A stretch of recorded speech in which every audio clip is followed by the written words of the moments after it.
Hi mga ka-OFW, ko nga pala si Choi, OFW sa Dubai. So for today's video guys, i-vlog natin yung ating paghihilot sa ating customer dito sa Alnada Metro Station sa may Albusan Residence. So ito si Sir guys, nagpapaschedule na siya sa atin monthly para magpamasahe sa atin. At yun nang nakita nyo yung stick na ginagamit ko guys, ito yung acupuncture na aking ginagamit na without needle. So dati kasi guys, yung acupuncture is needle. So yun na guys, ang purpose nito is para mag-improve ng ating blood circulation bago siya hihulutin. Actually guys, ang masahe na to is more than 1 hour siya guys. Kaya hindi kayo lugi sa services na ino-offer ko sa inyo guys. So kung gusto nito, mag-message down below lang kayo at saka mag-comment kayo para ma-schedule natin ang inyong pagpapahilot kung saang location kayo. So yun na nga guys. So magmamasahe na tayo kay Sir. Full body acupuncture and may bentosa din tayo. At the same time, may hand massage tayo. So ito yung procedure natin, sa ulo muna tayo magsimula at saka bago hihiga yung ating client. So ayan na nga guys, pinadapa ko lang si Sir para i-acupuncture ko yung likod niya. So pagkatapos naman yan ng acupuncture natin sa likod ni Sir guys, maglalagay na tayo ng oil para po ready sa ating paghihilot. So ang purpose ng acupuncture, 'di ba, mag-improve ng blood circulation saka natin mamasahiin. So sa acupuncture pa lang guys, na-relax na yung likod nyo. So may times naman na medyo masakit siya kasi mayroong mga points na barado, pero usually hindi siya gaano kasakit. So yun na nga guys, pagkatapos yan, relaxing naman yung pakiramdam nyo na pagkatapos nyo hihilutin.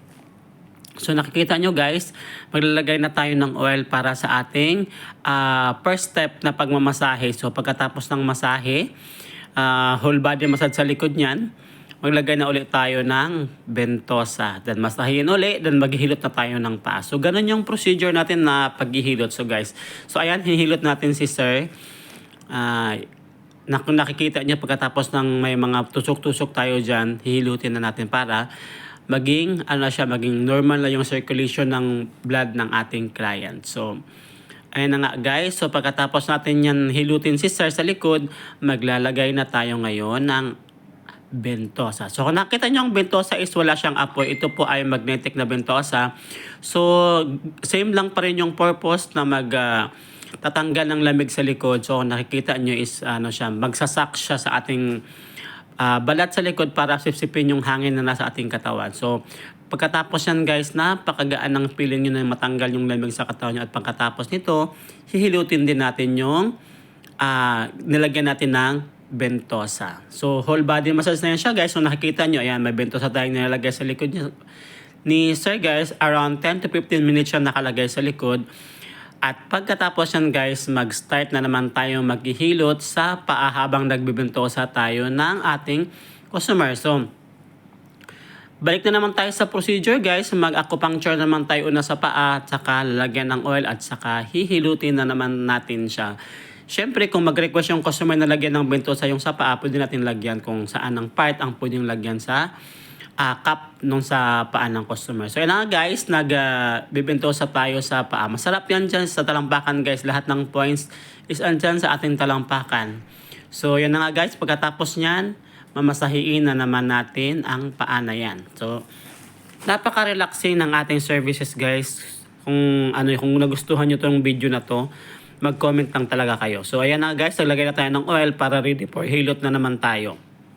So ganun yung procedure natin. So pagkatapos ng acupuncture, ihihilutin natin si customer. So yan na guys, so naghihilot na tayo dyan. At saka sa ating habang inaantay natin yung bentosa na sa likod ng ating customers, magmamasahe tayo sa paa. So 10 to 15 minutes yan, yung bentosa, babalikan natin pagkatapos natin maghihilot. So, ito yung gusto ko na part guys, yung sa talampakan pag minamasahe. Kasi masarap talaga yung talampakan pag minamasahe ang ating talampakan. So, ayan, ganyan guys, ang sarap niyan. So, ayan, kung gusto nyo ng type na masahe na ganito, huwag kayong mag-alala, mag-message lang kayo at kayo ay pupuntahan ko. So, ipapakita ko naman ngayon guys ang pag-remove ng bentosa kung anong hitsura. So, ito yun guys ang after ng pag-remove ng bentosa. At the same time, pagkatapos na remove na yung bentosa, lagyan ulit ng oil para sa final na masahe. Kasi pag once matapos itong masahe ng likod, maghihilot na naman tayo ng kamay ng ating customer pagkatapos masahiin. So ayan na guys, parang pinaplansya-plansya natin yung likod ng customer gamit ang isang pirasong bentosa. Yan, yung cup na yan para mag-run yung blood circulation natin. So ayan, masarap yan guys. Pagkatapos ng ganyan na pagpaplansya-plansya guys, hihilutin ulit natin yung customer natin at saka lagyan ng towel or damit para makakalagay tayo ng pressure sa pagmamasahe. So, yun na nga guys. Kung nagustuhan nyo ang vlog na to guys, paki-share and comment kayo para malaman ng iba na merong dito sa Dubai na nagsiservisyo ng paghihilot. So, yun na nga guys. Pagkatapos sa likod, nandito tayo sa kamay guys. Bentosa ulit tayo. Pagkatapos lagyan ng oil and mamasahiin na naman natin yung kamay ng ating customer. So, ito yung pinakaborito ko ring part. Aside sa talampakan at saka sa paa, napakasarap ng ayan, tumutunog yan. So, thank you for watching and follow for more.